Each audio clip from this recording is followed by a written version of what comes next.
तो आदाब, नमस्कार, गुड इवनिंग, सत श्री अकाल। एक बार फिर आप तमाम लोगों का स्वागत है क्राइम तक की कहानी के इस एपिसोड में। उम्मीद है पूरी फैमिली अच्छी होगी, अपना और अपनों का ख्याल रखी होगी। सबसे पहले पूरी क्राइम तक फैमिली मेंबर को नए साल की बहुत बहुत मुबारकबाद, नव वर्ष की शुभकामनाएं, हैप्पी न्यू ईयर। और यही दुआ है कि नया साल आपकी ज़िंदगी में तमाम खुशियाँ लेकर आए।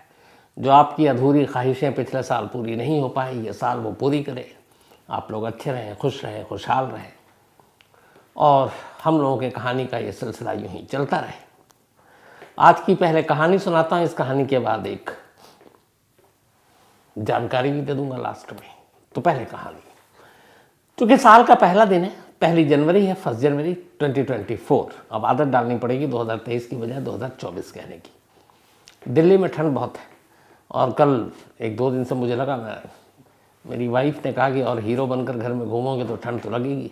तो शायद ठंड लग गई है, थोड़ा थोड़ा कोल्ड भी है, लेकिन फिर भी कहानी सुनाता हूँ। आज दफ्तर में थोड़ा सा माहौल बहुत सुनसान टाइप है, ज़्यादातर लोग छुट्टी पे हैं। हमारी पूरी क्राइम तक की टीम भी छुट्टी पे है सिवाय दीपक के, और इधर शिकारपुरी है, इनको पकड़ के लाया। तो साल का पहला दिन, आगाज़ नए साल का। बड़े बुजुर्गों ने कहा है कि साल की शुरुआत अच्छी चीज़ों से होनी चाहिए। मुझे लगा आज की कहानी भी एक पॉजिटिव स्टोरी सुनानी चाहिए। खून खराबा बाकी चीज़ें तो पूरे साल आपको सुनाता ही रहूँगा। आज की कहानी ऐसी कहानी जिससे बहुत सारे लोग सबक ले सकते हैं, और ये कहानी एक सबक देती है कि ज़िंदगी में आखिरी कुछ नहीं होता। अगर कोशिश करें तो बेहतर बनाया जा सकता है, फिर चाहे वो रिश्ता ही क्यों ना हो। कहानी दो लोगों की है, एक पूजा और एक विनय। पूजा चौधरी और विनय जायसवाल, ये दो लोग। पूजा पटना की रहने वाली थी। फादर उनके कोल इंडिया में काम करते थे। कोल इंडिया में काम करने की वजह से उनका अक्सर ट्रांसफ़र होता रहता था, जैसे पुलिस वालों का होता है। तो इंडिया में अलग अलग शहरों में वो पलती बढ़ती रहीं, पढ़ती रहीं, अलग अलग स्कूल कॉलेजों में जाती रहीं। फिर वो बड़ी हुई, करीब 25-26 साल की उम्र हो गई। अब घर वालों को ये हुआ कि पूजा की शादी करनी है। शर्त ये थी कि शादी अरेंज मैरिज होगी। उस दौर में अब टेक्नोलॉजी और सारी चीज़ें आ गई थी। बात कर रहा हूँ मैं 2012 की। तब तक बहुत सारे मैट्रिमोनियल साइट्स भी खुल चुके थे। घर वालों ने एक प्रोफाइल बनाया पूजा का और मैट्रिमोनियल साइट्स पर डाल दिया। इत्तेफाक से एक शख्स जिनका नाम विनय जायसवाल, उनको वो प्रोफाइल पसंद आया पूजा का। उनकी तरफ से शुरुआत हुई। अब विनय जायसवाल की कहानी यह है कि वो जौनपुर के रहने वाले, उनके फादर एक टीचर जो रिटायर हुए सरकारी नौकरी से, और ख़ुद विनय जायसवाल अच्छे खासे पढ़े लिखे और सेल यानी कि स्टील अथॉरिटी ऑफ इंडिया, उसमें वो काम करते थे। दोनों का प्रोफाइल ठीक था। जैसा विनय को लड़की चाहिए थी वो वैसी, और जैसे पूजा को एक हस्बैंड चाहिए था वो वैसे ही मिला। दोनों की शादी हो गई 2012 में। अब शादी के बाद रस्मों के मुताबिक पूजा अपना मायका यानी पटना छोड़कर अब यूपी के जौनपुर पहुंच जाती है। अपने ससुराल वालों के साथ रहती है। ससुराल काफ़ी खुशहाल, हरा भरा, 5-6-7 भाई बहन विनय जो है, तो सास ससुर ननद देवर से भरपूर परिवार, सब कुछ ठीक चल रहा था। लेकिन फिर अचानक शादी के कुछ दिन के बाद जॉब के सिलसिले में विनय को जौनपुर छोड़कर गाज़ियाबाद आना पड़ा। अब वो गाज़ियाबाद मूव कर गए, साथ में पूजा। अब दोनों पति पत्नी एक परिवार से बिछड़कर अकेले गाज़ियाबाद शहर में अपनी ज़िंदगी गुजार रहे हैं। गाज़ियाबाद आने के बाद दोनों के रिश्तों में अचानक कुछ परिवर्तन आना शुरू होता है। शायद अब तक भरे पूरे परिवार के साथ रह रही थी पूजा, सास ससुर देवर ननद, बहुत सारी चीज़ें। जब इतने घर में लोग होते हैं तो आप बड़े खुशहाल होते हैं। लेकिन अब अकेली वो अपने पति के साथ, माँ बाप भी दूर पटना में। तो यहाँ से अब एक मियाँ बीवी के बीच लगा कि कुछ चीज़ें फ़र्क है दोनों की सोच में। कई बार होता है, हर इंसान तो एक जैसा सोचता नहीं है। अगर मुझे कोई और कलर पसंद है, आपको कोई और होगा। मुझे कुछ और बातें पसंद है, आपको कुछ और होगा। मुझे कुछ और खाना पसंद है, आपका कुछ और होगा। ये इंसानी फितरत है। लेकिन ये जो छोटे छोटे फ़र्क थे, यही बड़ी बड़ी वजह बनती हैं लड़ाई झगड़ों की। तो पूजा और विनय जब अकेले रहने लगे तो इनके बीच के जो फ़र्क थे, वो फ़र्क इतना बढ़ता गया कि कुछ ही वक्त बीता, करीब 6 महीने शादी को। दोनों को लगा कि एक दूसरे से मिजाज नहीं मिलता। दोनों लड़ते भी, झगड़ते भी, टोकते भी, बट एक अच्छी चीज़ थी। बहुत सारे ऐसे रिश्तों में जहाँ गाली गलौज और वायलेंस हाथ उठा देते हैं पत्नी पर, विनय ऐसा नहीं था, उसने कभी अपनी पत्नी के साथ अपशब्द का इस्तेमाल नहीं किया, कभी अपने हाथ नहीं उठाए। पूजा ने भी पलट कर कभी कोई अपशब्द नहीं बोला। हाँ, डिफरेंसेस जो थे उसको लेकर दोनों झगड़ते थे। 6 महीने से ज़्यादा बीत गए। धीरे धीरे दोनों के मन में एक बात घर कर गई, और वो ये कि शायद ये दोनों एक दूसरे के लिए नहीं बने, क्योंकि बहुत सारे फ़र्क हैं इनकी सोच में। तो फिर क्या किया जाए? अब चूंकि दोनों बेसिकली शरीफ पढ़े लिखे, तो लगा कि कुछ वक्त देना चाहिए। उसके बाद पूजा अपने घर लौट गई पटना, सिर्फ 6 महीने के बाद। घर आने के बाद उसने सोचना शुरू किया, विनय ने भी सोचना शुरू किया। फिर इन दोनों ने आपसी सहमति से तय किया कि शायद हम एक दूसरे के साथ ज़िंदगी गुजार नहीं सकते। तलाक लेकर शराफत के माहौल से अलग हो जाते हैं। घर वालों के लिए भी ये शॉकिंग था, दोनों परिवार के लिए, क्योंकि अभी शादी को ज़्यादा वक्त बीता नहीं था। लेकिन अब पूजा भी और विनय भी, फ़र्क इतने थे सोच में। तो फिर 2013 में इन लोगों ने तलाक लेने का आखिरी फैसला कर लिया। अब पूजा अपने मायके चली गई, विनय यहाँ गाज़ियाबाद में रह रहा है। कानूनी चीज़ें चलती रही, एक दूसरे को वक्त दिया गया, और आखिरकार 2018 में कानूनी तौर पर पूजा और विनय का तलाक हो गया। अब दोनों अलग हो गए। अब विनय पूजा के लिए एक्स हस्बैंड हो गया, और पूजा विनय के लिए एक्स वाइफ हो गई। अब वो घर आ गई, क्योंकि उसकी उम्र ज़्यादा नहीं थी। घर वालों को फिक्र कि शादी के कुछ वक्त के बाद तलाक हो गया। हर माँ बाप के लिए चिंता का विषय होता है कि फिर क्या होगा, वो गुजर जाएंगे, उनकी बेटी का क्या होगा, पूरी ज़िंदगी पड़ी है। ये सब सोच कर फिर उन्होंने कहा कि चलो इसके लिए दूसरा लड़का ढूंढते हैं। पूजा भी एक आज्ञाकारी बेटी थी, उसने कहा जो भी माँ बाप करेंगे, लेकिन कहीं ना कहीं उसके मन में था कि शायद अब वो दूसरी शादी नहीं करेगी। इधर हुआ ये कि 2013 से 2018 के बीच में, जब तक कि अदालत का फैसला नहीं आया तलाक का, बीच बीच में विनय और पूजा कभी कभी फ़ोन पर एक दूसरे का हालचाल पूछ लिया करते थे। क्योंकि दोनों अलग बेशक हुए, डिवोर्स के लिए भी फाइल कर दिया, लेकिन दोनों में कभी उस लेवल पर लड़ाई नहीं हुई कि जिसमें गाली गलौज हो या फिर हाथापाई हो, जैसा मैंने आपको शुरू में कहा। चूँकि फ़र्क थी कई चीज़ों में, तो अक्सर एक दूसरे का हालचाल पूछ लेते थे, एक दोस्त की तरह। ये सिलसिला चलता रहा। 2018 में अब तलाक हो गया। तलाक के बाद अब पूजा के लिए रिश्ता ढूंढा जाने लगा, बट पूजा को कहीं ना कहीं ऐसा लग रहा था कि 6 महीने भी एक शादी या रिश्ते को मैं निभा नहीं पाई, मालूम नहीं आगे क्या होगा। एक लड़की डरती है एक अनजान घर, अनजान शख्स के साथ पूरी ज़िंदगी बिताना। यह लड़की का खौफ होता है, और उनके लिए बड़ा मुश्किल भी होता है अपना पूरा परिवार छोड़कर एक नए घर पे जाना। तो पूजा डरी हुई थी, लेकिन लगातार अपने माँ बाप को टाल रही थी दूसरी शादी के लिए। उधर उसे ये पता नहीं था कि विनय के मन में क्या चल रहा है। लेकिन इधर विनय की भी कहानी ये थी कि दोनों बेशक अलग हो गए, तलाक ले लिया, लेकिन विनय ने भी दूसरी शादी नहीं की थी। और वो कभी कभार दोनों एक दूसरे से फ़ोन पर बात कर लेते, बस खैरियत पूछते, फ़ोन रख देते, और ऐसी ज़िंदगी चल रही थी। इस दौरान में पूजा ने अपना वक्त काटने के लिए और इस चीज़ को भुलाने के लिए अपनी पढ़ाई शुरू कर दी। उसने बीएड किया, एमएड किया। उसे लगा कि अब कहीं अपने करियर पर फोकस करते हैं। शादी ब्याह के लिए टालती रही। करते करते सारी बातचीत चल रही थी, सब कुछ हो रहा था। अब 2022 आ गया, बल्कि 23, दोनों को अलग हुए हुआ। फिर अचानक ऐसा कि अब पूजा फ़ोन कर रही है, उधर से विनय फ़ोन नहीं उठा रहा। 2-4 बार ऐसा हुआ तो उसे लगा पता नहीं क्या हुआ। उसने काफ़ी कोशिश की, विनय ने फ़ोन नहीं उठाया। तो फिर उसने मजबूरन, चूँकि विनय गाज़ियाबाद में रहता था, अब उसने अपने एक्स इन लॉज को फ़ोन किया, पूजा ने अपने सास ससुर को, और उसने कहा कि मम्मी ऐसे ऐसे मैं विनय को फ़ोन कर रही हूँ, फ़ोन नहीं उठा रहा। उधर से उसकी माँ ने जो कुछ बताया, उससे पूजा के पैरों तले ज़मीन खिसक गई। उसने कहा कि पूजा, असल में कुछ दिन पहले अचानक विनय को दिल का दौरा पड़ा था। डॉक्टरों के पास ले जाया गया, वक्त पर पहुंच गया था, और डॉक्टरों ने कहा है कि बाईपास सर्जरी करनी पड़ेगी। अब बाईपास सर्जरी आज भी दिल का, मतलब तमाम परिवार इस चीज़ को लेकर डरते हैं, क्योंकि एक तरह से कुछ भी हो सकता है। हालांकि अब मेडिकल साइंस इतना तरक्की कर गया है कि बाईपास सर्जरी भी अब नॉर्मल चीज़ हो गई है। ये सुनते ही पूजा घबरा गई। उसने अपने फादर और मदर को ये बात बताई कि विनय को दिल का दौरा पड़ा और उसकी बाईपास सर्जरी हो रही है और वो हॉस्पिटल में एडमिट है। उसके फादर ने सुना, उन्होंने भी अफसोस जताया, लेकिन कहा कि तुम क्या कर सकती हो, अब वो तुम्हारा एक्स हस्बैंड है। तो उसने कहा मैं जाना चाहती हूँ, देखना चाहती हूँ, इस वक्त उसकी मदद करना चाहती हूँ।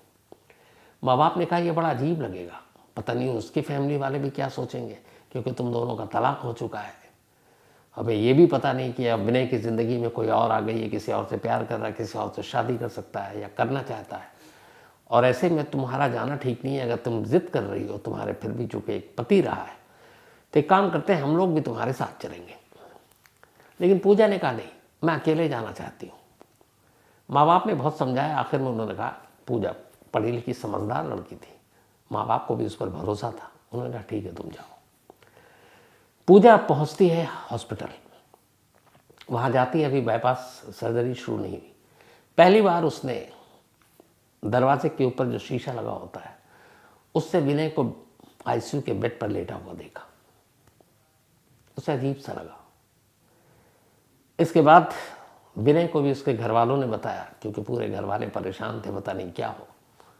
विनय बड़ा खुश हुआ यह सुनकर कि पूजा उसे देखने आई। अब इसके बाद पूजा उसी अस्पताल में रहती है, विनय से बात करती है। जितनी सेवा एक पत्नी को करनी चाहिए वो एक्स वाइफ होकर उसकी करती रहती है। इसके बाद ऑपरेशन की तारीख आती है, ऑपरेशन होता है, वो प्रार्थना करती है। ऑपरेशन के बाद अब सब कुछ ठीक हुआ, अब रिकवरी का पीरियड चल रहा है। वो लगातार अस्पताल में दिन रात विनय की सेवा कर रही है। विनय के घर वाले भी ये देखकर हैरान हैं और खुद विनय भी। कुछ वक्त के बाद विनय अस्पताल से रिलीज हो गया, वो घर पहुंच गया। घर पहुंचता है, अब दोनों के रिश्ते जो है, इसे एक अस्पताल और एक दिल के दौरा जो पड़ा था उसने बदल दिए। दोनों अब एक दूसरे से बात करते हैं कि हम क्यों अलग हुए थे, हमने क्यों तलाक लिया। पूजा कहती है कि शायद हम दोनों को अपने रिश्ते को कुछ वक्त देना चाहिए था। डिफरेंसेस थे, फर्क थे, लेकिन ये फर्क तो बहुत सारी जगहों पे होती है। बहुत सारी चीज़ हम अपने माँ बाप में देखें जो उनकी आदतें हमें पसंद नहीं है। जो माँ बाप हैं वो अपने बच्चों में बहुत सारी ऐसी आदतें देखते हैं जो उन्हें पसंद नहीं, जिसके लिए टोकते हैं। भाई बहनों में होता है, दोस्तों में होता है। लेकिन क्या हम उन्हें छोड़ देते हैं, छोड़कर चले जाते हैं? अगर नहीं, अगर माँ बाप भाई बहन उनकी कुछ चीज़ें हमें पसंद नहीं है, डिफरेंस है, तो उन रिश्तों को तो हम नहीं छोड़ते। तो अगर एक पति पत्नी के बीच में कोई फ़र्क आ जाता है, कई चीज़ों से मेरी उसे अच्छी नहीं लगती, कई चीज़ें उसको मेरी अच्छी नहीं लगती, तो क्या इसका हल ये है कि हम अलग हो जाएं, तलाक ले लें? क्या हमें रिश्तों को टाइम देकर उस फ़र्क पे काम करने की ज़रूरत नहीं है? पूजा ने कहा कि शायद मुझे किसी ने समझाया नहीं ढंग से, और शायद मैं भी नहीं समझी। विनय ने कहा कि ठीक मेरे साथ यही हुआ, शायद किसी ने मुझे भी नहीं समझाया। हम दोनों को अपने रिश्तों को वक्त देना चाहिए था। दोनों अपनी अपनी बात मान रहे हैं, फिर दोनों एक दूसरे को देखते हैं, कहते हैं चलो गलती तो हो गई, लेकिन अब क्या? दोनों एक साथ कहते हैं कि हम दोनों एक नई शुरुआत नहीं कर सकते उन तमाम फ़र्कों के साथ जो हमारे तुम्हारे बीच में है। शायद पूजा भी यही सुनना चाहती थी और शायद विनय भी यही सुनना चाहता था। दोनों ने जैसे ही सुना, उन्होंने एक साथ फिर से अपनी ज़िंदगी शुरू करने का फैसला किया और फिर दोनों ने एक बार और शादी की। आज विनय और पूजा दोनों खुशहाल हैं, दोनों खुश हैं और दोनों अब एक दूसरे के साथ एक दोस्त की तरह रहते हैं।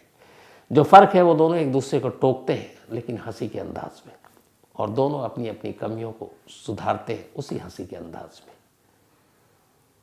इस पूरी कहानी में एक अहम मोड़ तब आया था जब 2018 में कोर्ट ने अपना फैसला सुनाना था डिवोर्स को लेकर।